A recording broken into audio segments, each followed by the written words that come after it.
Hey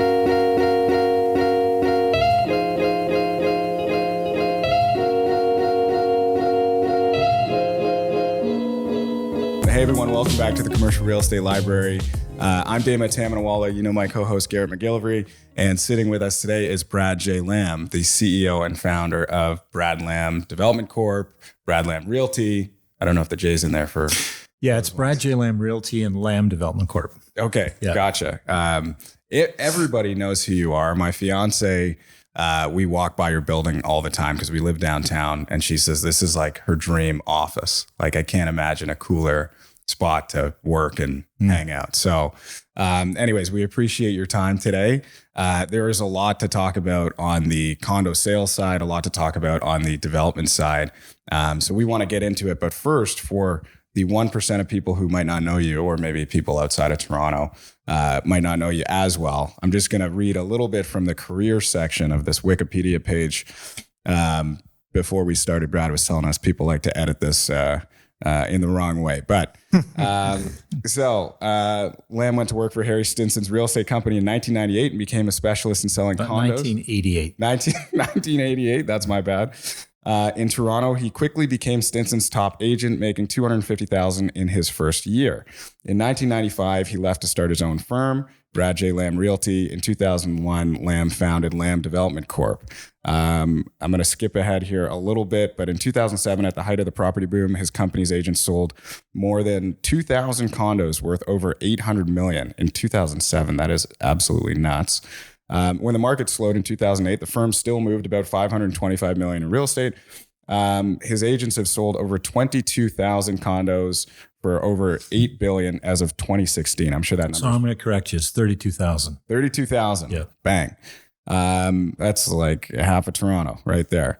Then there's some stuff about William Shatner. But anyways. You know what I did for William Shatner?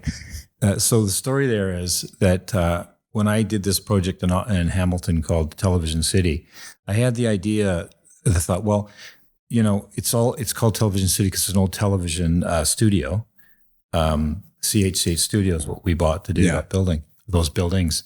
And I thought it'd be kind of fun to do caricatures of, you know, movie stars, TV stars, since it was a TV studio. So we picked William Shatner, we did Jerry Seinfeld, we had a whole bunch of Tom Selleck from Magnum PI.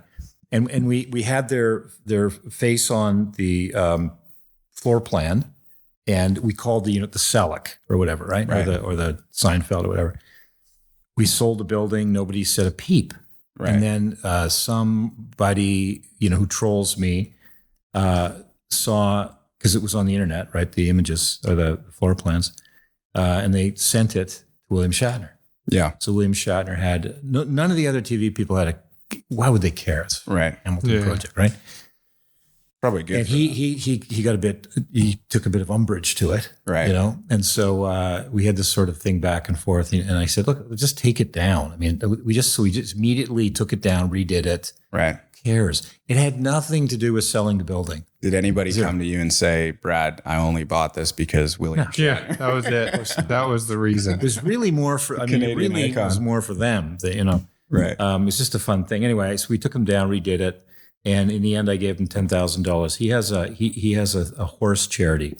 So old race horses, he rehabilitates and helps them to their demise. So I gave him some money, and he was like, thank you. Glue factory. Nice. Yeah. Okay. Prior to the glue factory, yeah. Cool. Okay. All right. Well, we got some serious stuff to discuss here today. So I think why don't we dive right into it? Like, actually, before that, let's just set the stage. How many agents do you have working? How many condos have you built? Let's just talk about that real quick. So the real estate office hovers from 35 to 50 agents. Wow. Yeah. We're always thinning it and hiring and giving people a shot. We're kind of an office that we want to take people. Like, we've created tons of superstars in the industry. Probably 50 or 60 out there that came here first, and I showed them how to do it. Right. It's not hard. It's just you have to do things, right? You just have to do things every day. So we have about 35 now. we have right now we're building on a McCall called Bread Company. It'll be finished. It's 310 units. Will be finished in September. We have a tower, 32-story tower on King East called Bauhaus between Sherbourne and Bathurst. Really cool, very narrow building. It's got 240 units. And then we have 2 towers in Hamilton called Television City that we're building. Right. And that'll be ready in about 3 years. But we have additionally 19 more, I would call them mega projects. They're big towers, like 46-story towers, 400 or 500 units. We have a lot of units slated to be coming out. Yeah. And I have done about $2 billion in development so far. Wow. Somewhere around $2 billion. So like 17 or 20 projects. I partnered with someone in Montreal and in Ottawa. It was a third of those developments. And we did 6 projects there. So if you don't count that, it's about 17 buildings. Wow. Yeah. That's incredible. I haven't even done 1 billion yet. So listen, it's not an easy thing to do. It's easier now for me, but it's still very, very hard. Yeah. Even now it's very, very hard. No, development is a grueling, it's a business that's very thankless too, generally. It's like making a movie. Yeah. It's super, super risky. You have to get a lot of people that are difficult to corral. Yeah. A lot of egos. You have to borrow a shit ton of money, and they don't always work out. Yeah. They really don't. Let's dive right into the market. So it's apparently this is the lowest condo sales or condo launches, condo starts since 2008, I think. Yeah. And right now with interest rates where they are, very difficult to make the numbers work. What's happening out there? What are you seeing on the? Well, it's worse than 2000. I would say I would take it back to down to probably 1998.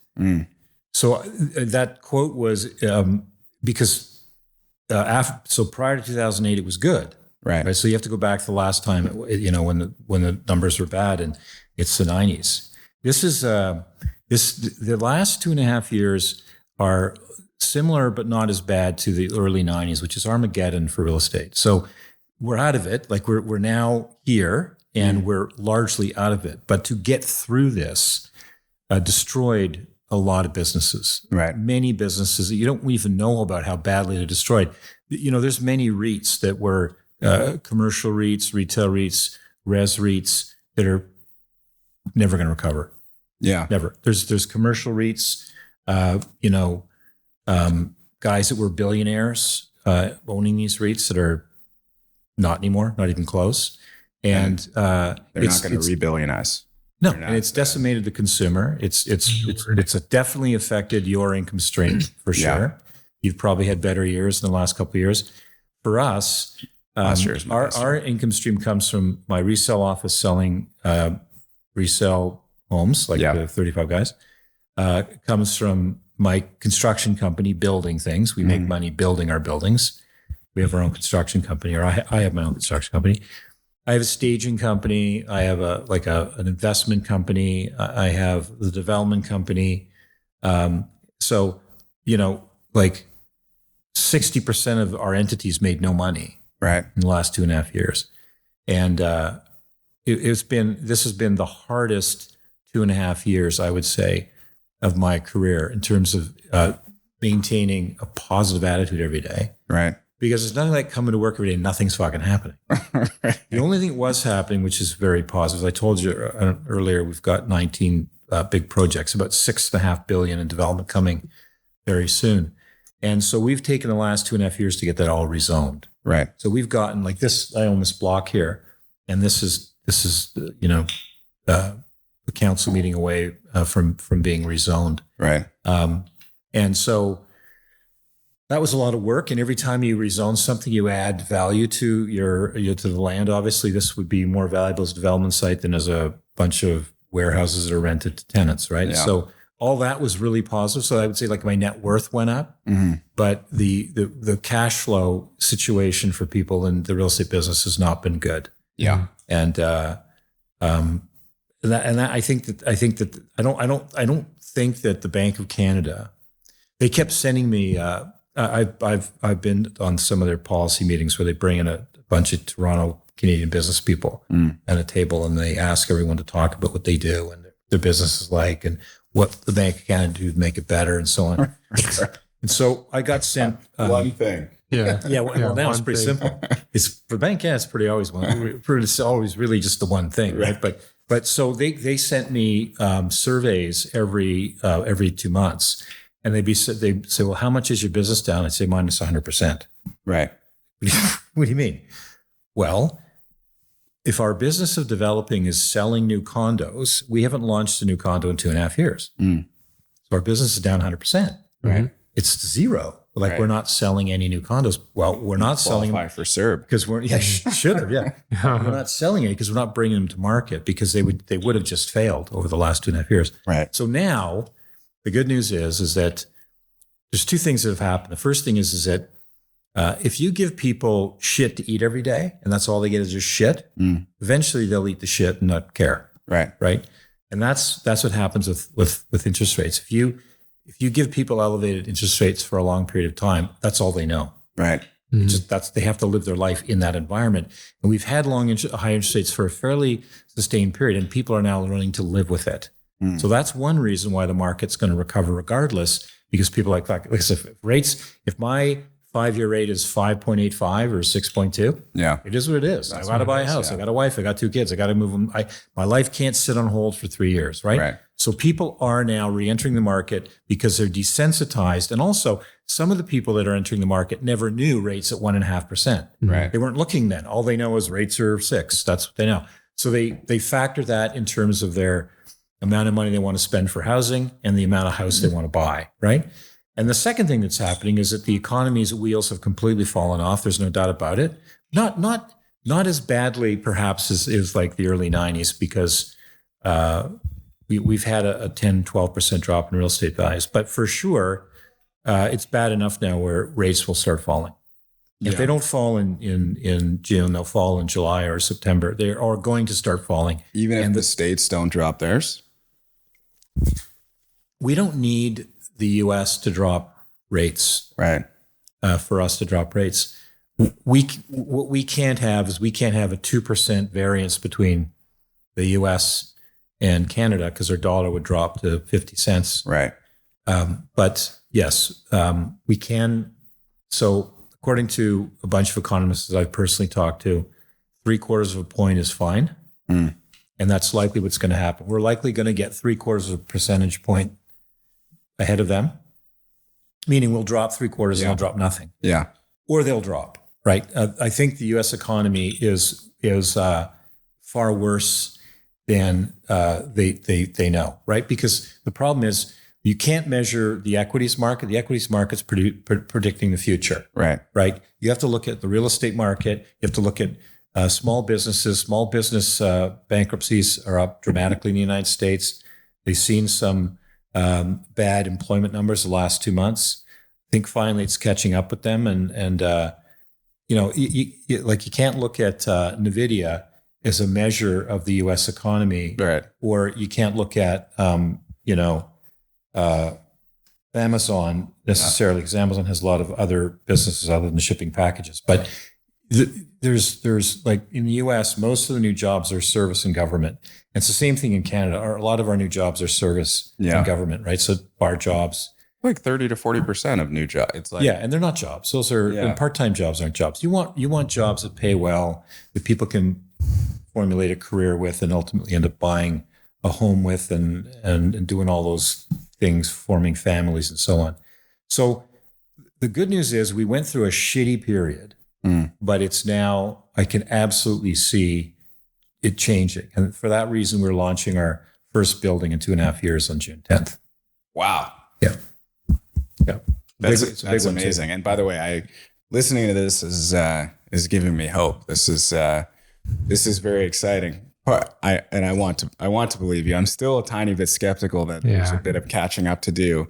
Well, the thing is, like, there's I like to do what I do. You have to be an optimist. Yeah. Because I get punched in the face every day. Right. Every single day I get punched in the face 3 or 4 times. And I just have to go, I like getting punched in the face. There's nothing wrong with it. Yeah. That's what my life it's is. a challenge. Yeah. I get up smiling. Hit me again. Right. And that's just the nature of, if you want to do big things, you want to take risks in your life, you're going to get punched in the face a lot, and you just have to absorb it and smile about it. So I'm always optimistic anyway. Even when things are terrible, I think of the silver lining. But I do have to say this, that the big thing is, and why in the US they're saying higher for longer, is because people will adjust their spending to the environment they're in. And they are doing that in the United States. So even if they don't lower interest rates in the United States, the economy will eventually rebound. It's just they'll adjust all of so prices will go up because interest rates are higher. So you're going to get a little bit of inflation there, but the market will find its peaceful place at 5%, Bank of Canada or Bank of US rate, right? Yeah. Anyway, I think they're 5.5 and we're 5. So we've got a half a point to play with anyway. Gotcha. Can we, before we dive into like getting out of this and what it looks like on the other end, can you just walk us through a little bit of the math behind some of these developments and why a lot of people are having challenges today? If you're solving for a certain return with rates at, where they are today, like what is the main issue stopping people from buying? Is it the cost of land? Does it even matter if somebody gives you the land for free these days? Like, okay, well, so there's, if you're in the middle of a project, like I was in the middle of so $500 million of construction debt. That's what I have, right? And I'm in the middle of that. And when I signed all the deals, I was at 4.5%. Now I'm at 9%. Right. So my rates are double. So if it costs me $20 million per project for the interest for the life of the project, it's now $40 million. It's not a $20 million. Right. Well, the bank doesn't go, well, that's okay. Don't worry about it. We'll ride it with you. They say we want $20 million. Right. So you have to find $20 million. So if you're a company that has 10 projects, that could be $200 million, and that could be an extinction event for you because you don't have $200 million. Right. And they're not. It's not like there's a break here. Like lenders love you, but they also will not give you a break if you don't do what they ask you to do. You're done. Right. And so a lot of developers are under stress. We went through all that. We had to come up with the money. A lot of developers are under stress because of that, and they don't want to bite off more than they can chew. Because you think, okay, if I've got 3 and I want to grow to 10, that's 10 times that problem I had before. I don't want that problem I had before. Right. It could always happen again, maybe, right? So I think developers are more tentative for that reason. If you're doing like all of our new projects, we have carried higher interest rates going forward. So if we're funding them at a higher, not 9%, but we're funding them at say 7.5 or 8, right? Right. So we run our pro formas to that number, and so now they work at that number. The issue is, can you sell the product at a high enough price to earn a margin that a bank will let you work at or you want to work at? Right. And a margin of 10% is a no-go. You're not going to bother, right? We work on a 22% margin. We lose some of that when you get cost overruns, you get interest rate fluctuations through the life of a project because your loans are floating. You also don't always perform and sell everything the way you want to. Sometimes you have to reduce your prices or give some incentives along the path of a project. But I think right now, I think builders have stock, they have projects, they have stuff to do. I have 5 years of development that it's sitting that we can go with, and I don't really need to be beyond 5 years, so I'm not buying any more sites right now. Right. Are the end investor or the homeowner, are they having issues closing these days? Like, are they, because some of these projects you only have to put up the 5% initially, and then it graduates and. You have to put 5% down usually in like 30 or 60 days. And usually, so the math of that is when you start selling a building, you're not in the ground for a year. Right. It takes you a year to do your working drawings, get your financing, get everything organized, and then go, right? So you give people usually 365 days to come up with 10%. So by the time you're in the ground, you have 10%. And the final 5% usually comes in about 9 months after that, like 500 days. It's kind of, we've extended it to that kind of time just because it just takes a long time to get in the ground from the time it's sold. So every sale has 15% down, except, so, we're the same as anyone else. Our lenders want us to have a self-liquidating loan. So for instance, if we borrow $300 million, they want us to have 300 plus million in sales. Right. With 15% deposits. Right. So they feel comfortable with that if there's a problem, it's not going to be everyone bailing. After that, you can do 5% down deals on the stuff that the bank doesn't care about. Right. But banks just aren't, they're not in the taking a chance business here in Canada. So the deals are pretty solid. They have to provide proof of financing. And yeah, I think in the last year and a half, people have tried not closing. I'm going to tell you. It doesn't work?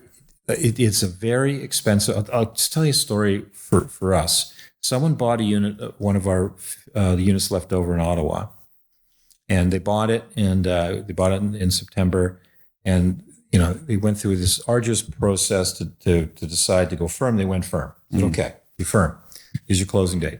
Then a week before closing, they said, we're not closing. Right. Well, you have to close. We're not closing. Well, okay. So you understand. Now, this is not me, my office communicating with MLR. If you don't close, it's going to cost you, it was a $700,000 sale. It's going to cost you more than you could ever imagine. Right. And here's why. Because as a developer, this is inventory. We have an inventory loan.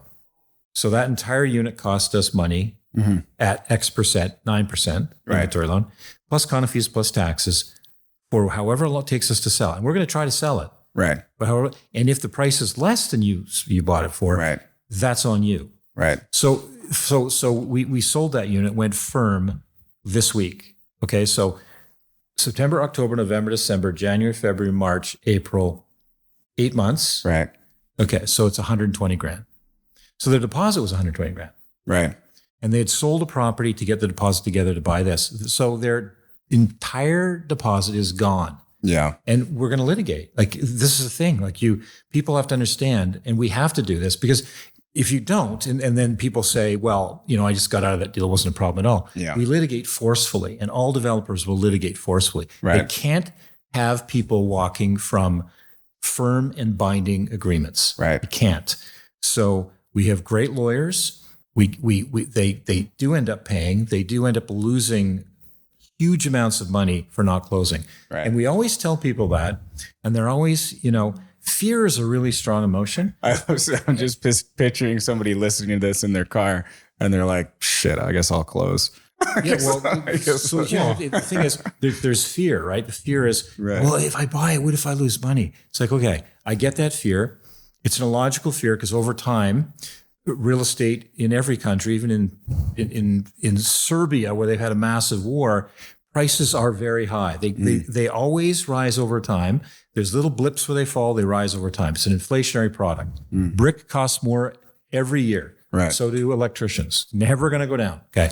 So your illogical fear that you're going to lose money short term, you need to get that out of your head, because you're going to lose way more money by not closing. Right. Not only you're going to spend $40,000 defending it, the developers have deeper pockets than you. And if you don't close, you're going to pay for their legal fees too. Not all of them, usually half. So if you fight it, it's 120 plus another 20, $140,000 loss. For someone who's a net worth of 140,000, it's a bankruptcy event. Right. So people need to understand, it's a bona fide, firm and binding contract. It's not conditional. It's absolutely ironclad. Yeah. And if you don't close, Good luck. it's going to be very painful. That's all I can say. You got to close. Just like I have to close with them, right? Yeah. If we sold them too cheap, I want more money. Right. Can you imagine doing that? So if a builder has to stick by what they gave you through the whole tear-down process and 2 years after, then you have to stick by what you signed. And that's the rules. And that's what every developer will make you do. So you do not want to not close on a contract. Right. It's very painful. Yeah. It's interesting. I mean, some people just don't have the money though, right? Like they've qualified for an earlier mortgage. One thing I think that was more so during the transitionary environment when interest rates just went like this. Right. But now, as he said, it's stabilized.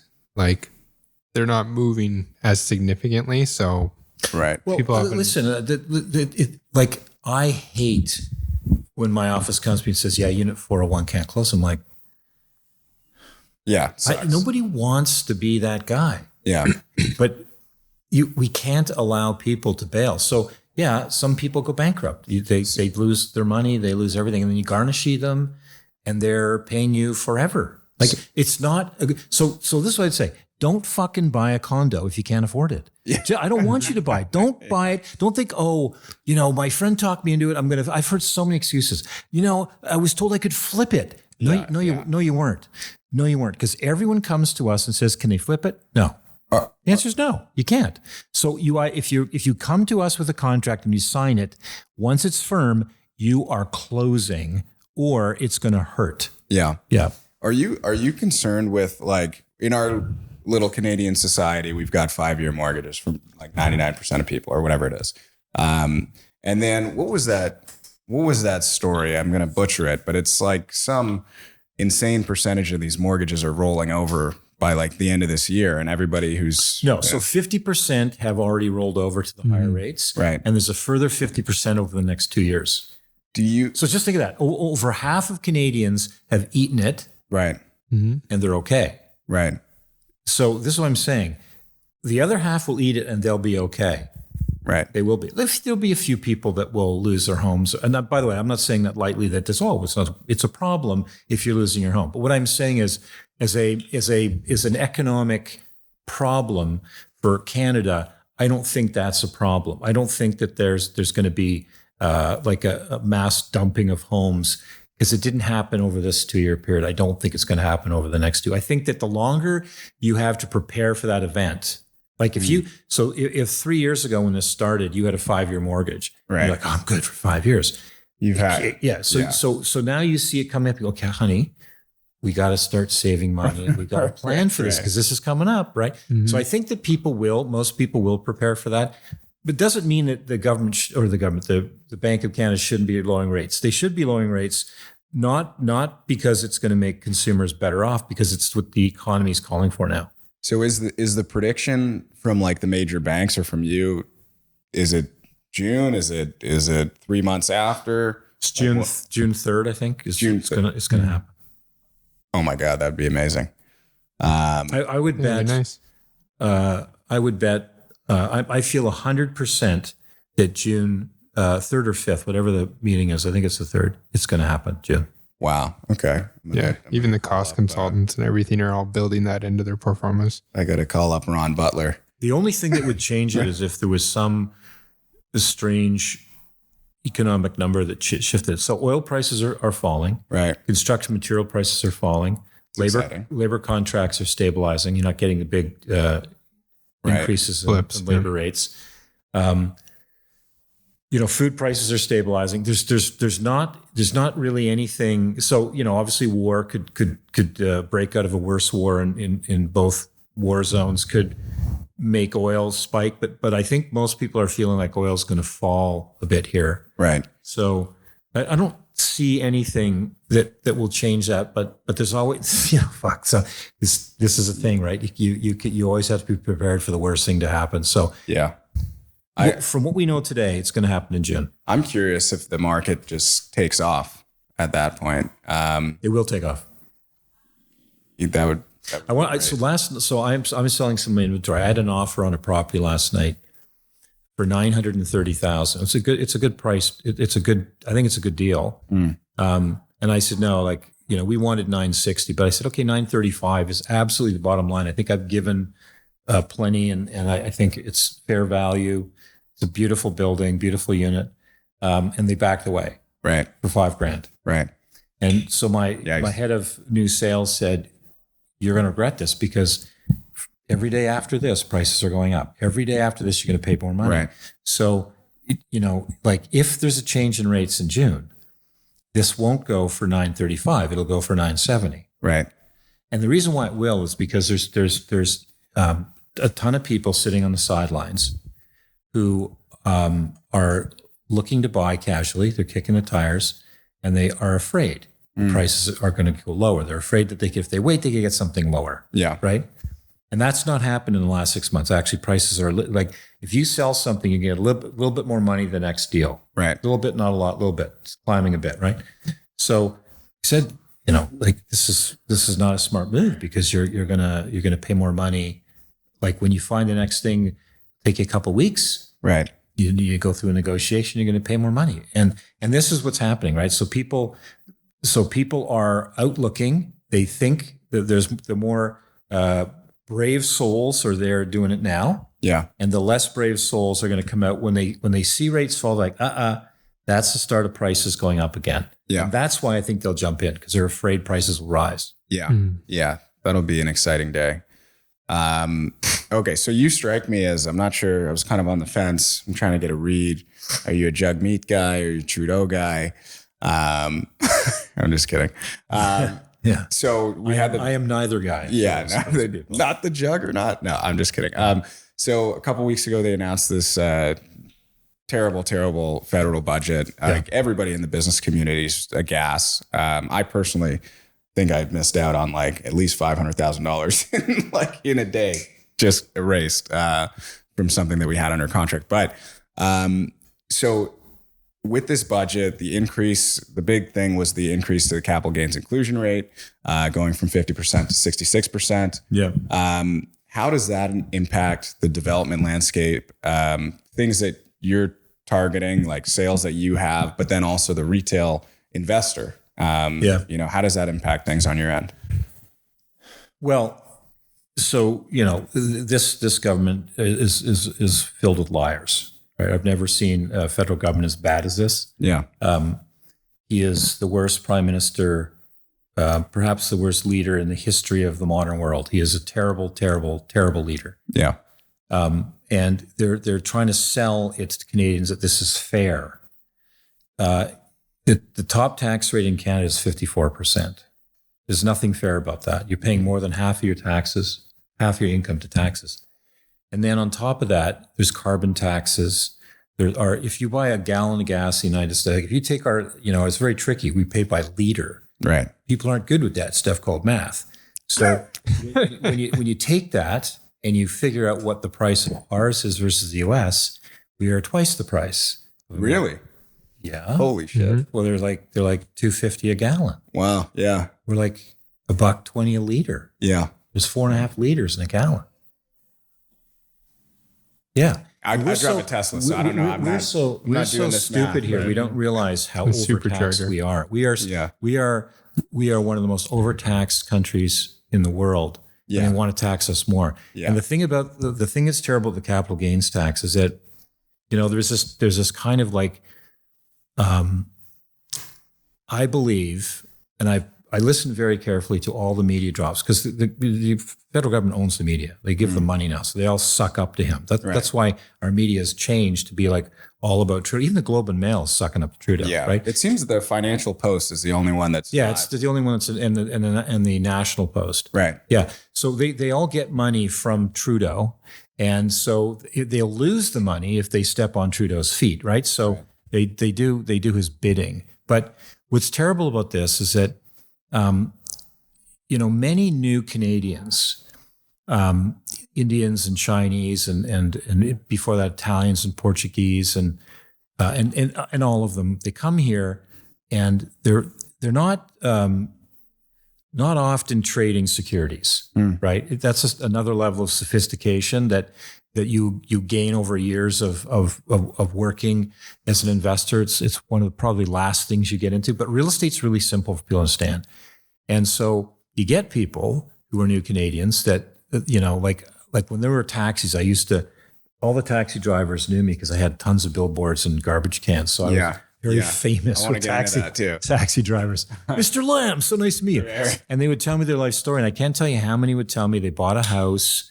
Their wife works, they work, they bought a house. They had their family relatives live in the house. Then they went off and bought their own house. And then they bought a condo in another house. And so they might have 3 or 4 homes. 1 they live in, 3 they rent. And they're not relying on the government. They're not like They're never unemployed. They don't have their hand out going, hey, save me, help me, give me food stamps.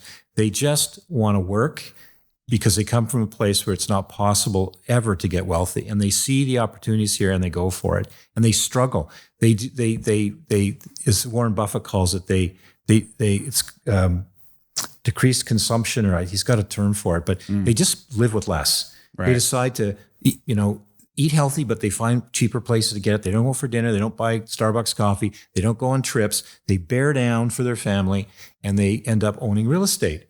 And in the end, they can retire. They put their kids to university. Yeah. This is what we want here, right? And so this idiot has taken away the opportunity. And people think $250,000 is a lot of money, but the average home price in Toronto is $1.1 million. Right. Okay. If you buy a home for $1.1 million, and then in 40 years you sell it for $2.5 million, which is not an impossible feat, and that's not that much given what you paid for it. Okay. So now only 250,000 of that, I'm not talking about this investment property, only 250,000 of that is taxed at the low rate. Now the rest is not, right? It's just, taking money from hardworking Canadians that save and struggle and do with less and don't rely on the government for anything. Right. They're independent and they don't want your government money. Yeah. And now you're making it harder for them to avoid it. Right. And it's sinister. And I think if you listen to the government, they don't want you buying investment property. They're now floating out there that they want them to buy it. It's unfair right. for you to have excess housing. Why should you have a second home that you rent? Right. That's not fair. You're stealing home from those that need those homes. Right. Well, honestly, 40% of people in this country rent. And there will always be 40 or 50% of people in this country that rent. And some of them want to rent a fucking house. So if you don't own a rental house, where are they renting the house from? Right.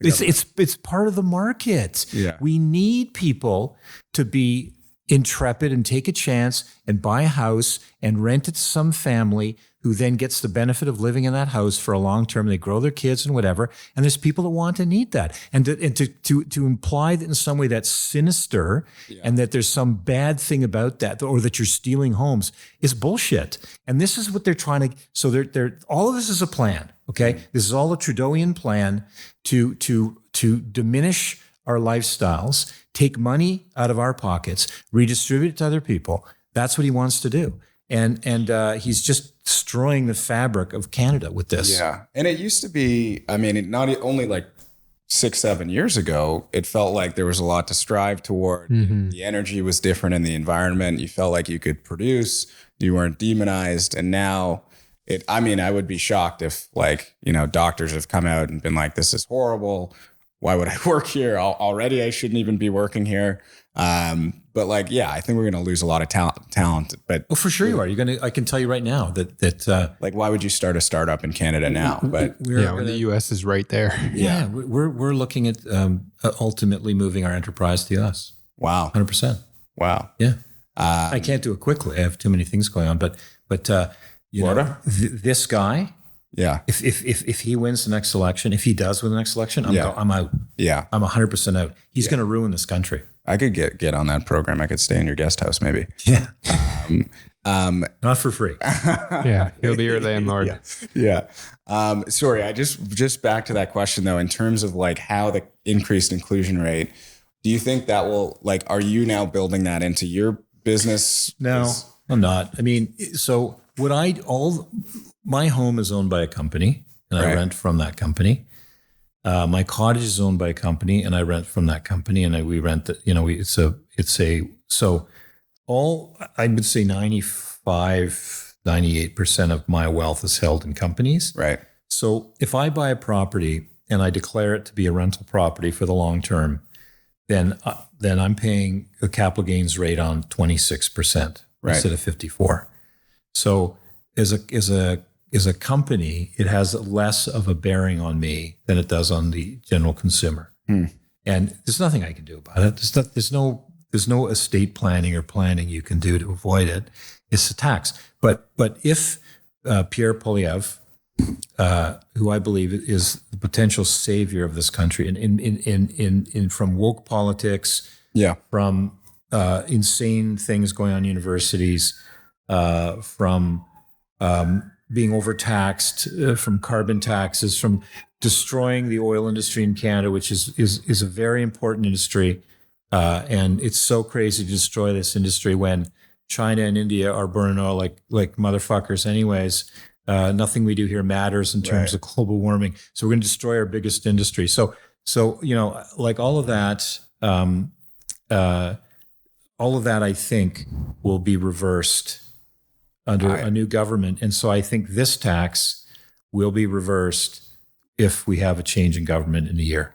Yeah, I think so. I wouldn't change everything for a short period of time. Yeah. Yeah. I hope that, obviously I hope that he gets in. For me, one thing I'm cognizant of is like, if you walk around the Collier's office, if you walked around this office, or if you're on LinkedIn, because it's almost all business people, and those are the people that would follow me, for instance, you would think that everybody hates Trudeau. But then there's a contingent of like, say, my high school buddies or other people, different career paths, whatever. And they're like, no, he got a couple good ideas.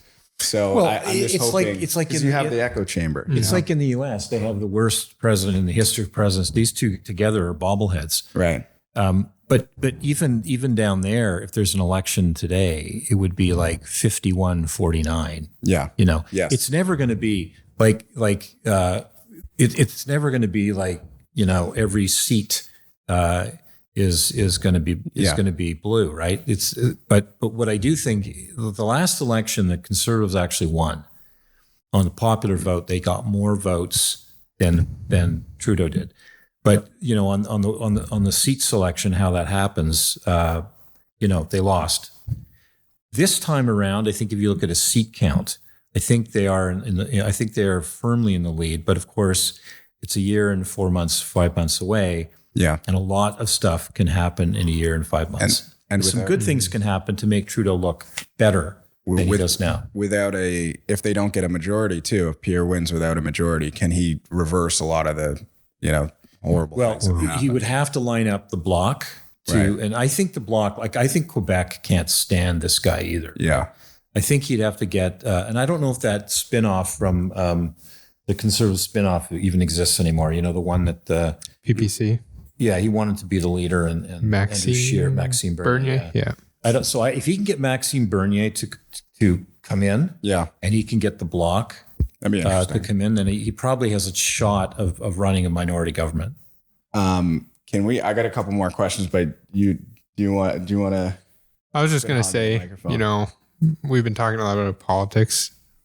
Would there be something that you would want to see happen within, say, like the next year or 2 or 5, or at least with the next administration or something like that, that would help you out as a developer to help, spur growth in this economy? What I just want is I want to be left alone, right? I don't want anything. Get out of my way. but I don't want stupidity. Like the foreign buyer ban. Can you imagine? So we have a foreign buyer ban here. So if you're American, you want to buy a cottage, you can't buy a cottage. Right. Sorry, you can't. You're not allowed to buy cottages here. You want to buy a chalet in Whistler? Yeah, can't do that. But we can go down to Florida and buy a condo.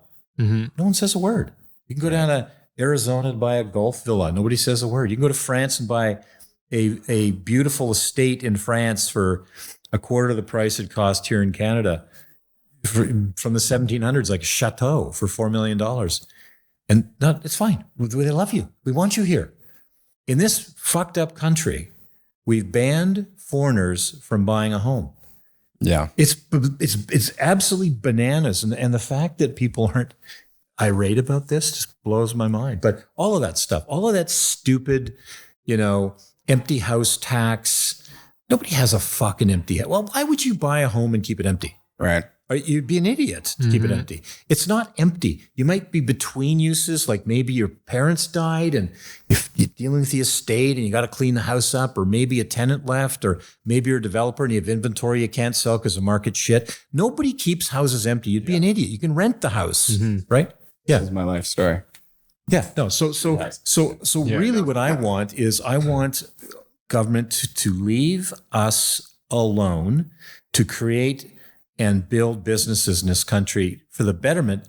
Like the best thing that this country can do for me and what I can do for the country is employ people and pay my taxes, right? I pay a shit ton of taxes, tens of millions of dollars every year. And those taxes go to people that need them and to help the government. Why should Brad Lamb pay $50 million in taxes every year or $60 million? Why should I pay that? Right. Mm-hmm. Why should I? That seems a little high, a little unfair. And if I just say, fuck it, I'm going off to Miami, I'll give my taxes to Ron DeSantis. Wow, you'd fit into Miami well. You know what would happen? What would happen is that would be a major hit to our government. And you know how quickly guys like me make that, like, I'm done. Mm-hmm. I'm out of here, right? So we want to make sure that people that run businesses here, that employ lots of people and create wealth and pay lots of taxes, are left alone to do the work, right? Yeah. I'm not saying, of course we have to pay taxes. Of course there's legislation to run the country, but don't create stupid legislation that harms our industry, or our industry will go somewhere else. We're not indentured servants. We can go anywhere and do it, right? Mm-hmm. I want to be here. I want to be in Canada. I'm a Canadian. I love Canada. I want to work here. You could be Mr. 305. You know, Mr. 305. 305 is the area code for Miami. Yeah, but that's Pitbull's name. Pitbull. Mr. Oh, is he? Okay. Yeah. You're probably about a foot and a half taller than him, but yes. But, I did want to ask you right before we kind of finish up here. I mean, you have a colossal organization. You've been crushing it for years and years and years. If you had to boil it down to one kind of leadership approach, especially in this maybe like wartime almost, like, I mean, economy wise, what maybe tip would you give in terms of leadership and leading an organization in today's day and age? Well, our organization's a lot smaller than it appears. Like, you know, I often go to other competitors' websites and I look and I see, they've got like 12 vice presidents. Right. What do they all do? I always wonder, like, vice president of development, vice president of sales. I do all that. Right. We have a GM for the office, and there's no VPs here.